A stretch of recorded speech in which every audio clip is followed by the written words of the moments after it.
Mengetahui bagaimana respon pemerintah terkait dengan insiden ini, kami sudah terhubung dengan Kepala Biro Komunikasi dan Informasi Publik Kementerian Perhubungan, Pak Bambang Ervan. Selamat sore, Pak Bambang. Selamat sore, Mas Budi. Pak Bambang, boleh diceritakan atau diberitahukan kepada kami bagaimana respon Kementerian Perhubungan dulu terkait dengan insiden ini sebenarnya? Ya, baik. Terima kasih. Jadi terkait dengan insiden pilot Citylink, begitu Kementerian Perhubungan dalam hal ini Ditjen Perhubungan Udara mendapatkan informasi, langsung melakukan cek ya bersama-sama dengan otoritas Bandara 3 Surabaya, itu dilakukan pemeriksaan kepada pilot. Ya. Nah, pilot tersebut diperiksa secara klinik untuk tes drug and alcohol di klinik Geraha Angkasa Pura di Surabaya, namun hasilnya masih negatif. Masih negatif itu apakah akan ada potensi untuk positif gitu, Pak Bambang? Bukan, jadi saya teruskan dulu ya, Mas ya. Baik. Nah, walaupun hasilnya itu negatif, ya, melihat laporan yang ada, Dirjen Perhubungan Udara tetap memerintahkan yang bersangkutan untuk dites kembali di Balai Kesehatan Penerbangan di Jakarta. Ya. Nah, dan juga langsung mengeluarkan larangan terbang bagi pilot tersebut atau di grounded, gitu, Mas. Itu langkah-langkah yang dilakukan. Kemudian dilakukanlah juga pemeriksaan oleh inspektur penerbangan terkait dengan prosedur teknis tugas dan tanggung jawab pilot. Ya. Nah, dari hasil penyelidikan tersebut dikeluarkanlah surat kepada manajemen Citylink.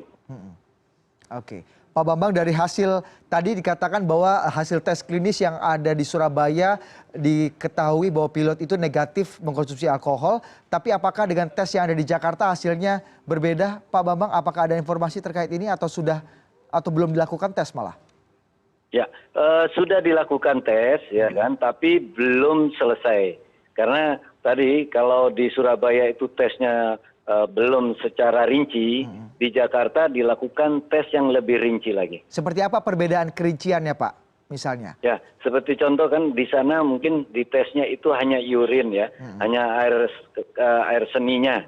Nah, kalau di Jakarta itu ya akan dilihat mungkin dengan saya nggak tahu ya, tapi secara prosedur akan diperiksa darahnya, akan diperiksa misalnya tes rambutnya dan lain sebagainya. Jadi Kementerian Perhubungan juga terus memonitoring proses jalan investigasi ini ya, Pak Bambang ya? Meskipun ini ada dalam ranah perusahaan. Betul.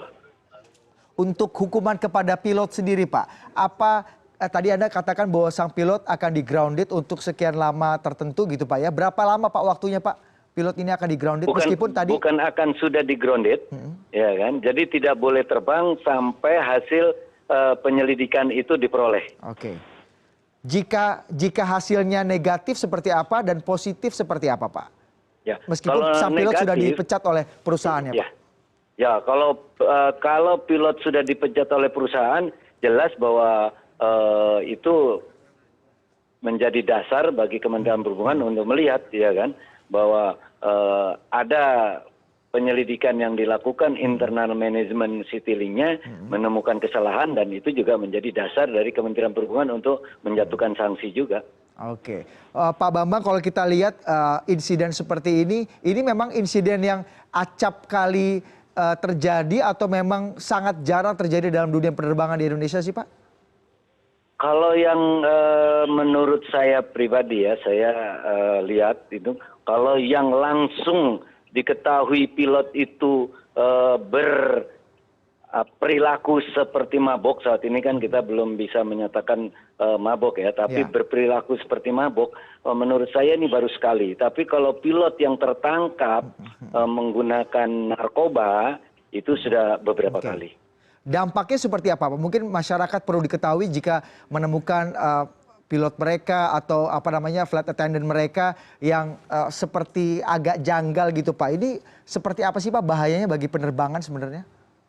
Ya, jelas kalau untuk menjadi seorang pilot ya kan, untuk dia menerbangkan, untuk bertugas sebagai seorang pilot, dia itu harus penuh dengan konsentrasi, tidak bisa dengan adanya halusinasi-halusinasi yang lain.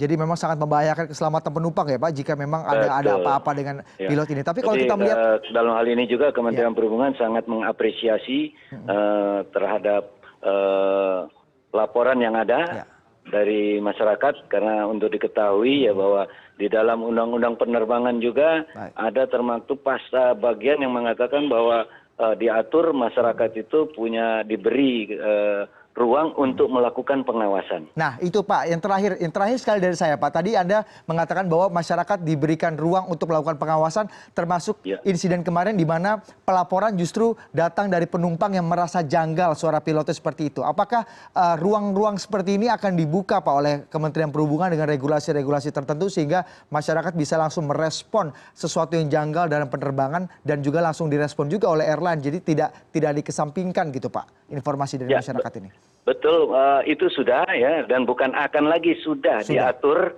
ya, bahkan di dalam ada keputusan Menteri Perhubungan itu kinerja dari maskapai penerbangan itu akan dipengaruhi juga oleh penanganan keluhan yang disampaikan masyarakat melalui kontak center Kementerian Perhubungan 151. Itu diatur di dalam KM keputusan Menteri Perhubungan. Baik, terima kasih sekali lagi. Semua terbuka untuk masyarakat dapat menyampaikan keluhannya di kontak center 151. 151 ya Pak Bambang. Terima kasih sekali lagi Pak Bambang atas informasi dan klarifikasinya sore hari ini di CNN Indonesia Newsroom. Itu tadi perbincangan kami dengan Pak Bambang Ervan, Kepala Biro Komunikasi dan Informasi Publik Kementerian Perhubungan terkait insiden yang terjadi beberapa waktu yang lalu.